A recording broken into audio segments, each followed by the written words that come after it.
Salam hocam, keyif ahval? Ali Şerif, şevine var. Sağ Hoş ol, geldiniz. selamet ol. Selamet ol, sağ olasın. Bura Beyrak deyərlər, Qəfqanı Beyrak. Hara olur, xalxal olur. Bəli, Beynra 25 kilometri, Beyrak və Həşki. Bəli, xoş. 25 kilometri, Həşkim və Xəlfal. Dürüst. Qərar tapıbdır. İmcanı bəndə nökəriz Eynullah Əhmədi, adımız da Sigilim Əhmədidir. Burada həmi çaymay verirəm, günləri misafir təşrif gətirir, təziralıq edirəm, o millətdən, Nemrudan. Biraz da arı saxlırıq burada çox. Yetişirik də, biləxirə işimiz budur da, indi ağalardan, qardaşlardan hər kimi eşitsə mənim səsimi təşrif gətirsə bu məntəqəyə, İftixar versinlər mənə. İnşallah. İnşallah xəciralıq eləmiş olalım. İnşallah, inşallah. Bu Allah'ım yerden bilir. remkek elinde var, bal içinde. Bəli, bəli. Bu rəmkələri mum yapışdırırıq inşallah araya qoymağa. Allah'ın ümidinə. Bu mum da öz mumumuzdur. Bazar mumu bizim dərdimizə dəyməz. Yəni arı da oturmaz ona. Dürüst. Odur ki, öz mumumuzu əriddiririk, gətiririk, budur, səfə çəkdiririk.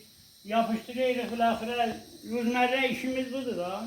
Yok Allah yok, hamının çok güzel. kəsblərine bərəkət versin, bizlər də onun içində. Allah İlahi sizə ya. də tuğlu ömrü versin. İlahi amin ilahi. Qurban olun versin. Selamet. Bir tane düzeltkine bunu bizim binendelerimiz görsün, göre ne cür düzeldiysen.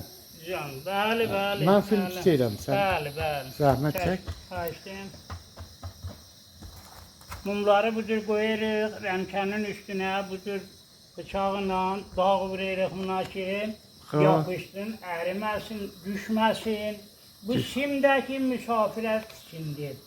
Məsələn, mən ki burada saxlayıram bir yerdə, heç lüzum yoxudur buna sim vuraq. Dürüst. Vəli olar ki, o ağalar ki, aparırlar otarmağa şəhristanlara, onlar yolda maşınada da deyil, əgər simi olmasa, Töküler. tökülər, bəli, bal ağurlar, mumları salar, arını da beyindən aparar, özü də ki, dərbədəyən olmaz. Aha. Ona xatirdir ki, bir kərətdə biz yapışdırırıq, arı üçün Ahməd olur ki, İnşallah qoyaq araya, Allah ruzu rəsandır, biləxirə, hər kəsə nə bir nəfinə ruzu verib və verəcək. Bəli, Xeyr olsun bəli. dərgahına.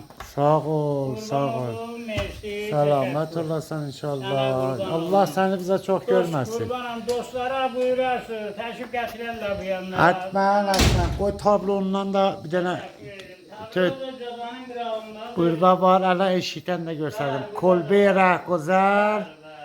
Bəli, Hacı Ağa Əhmədi.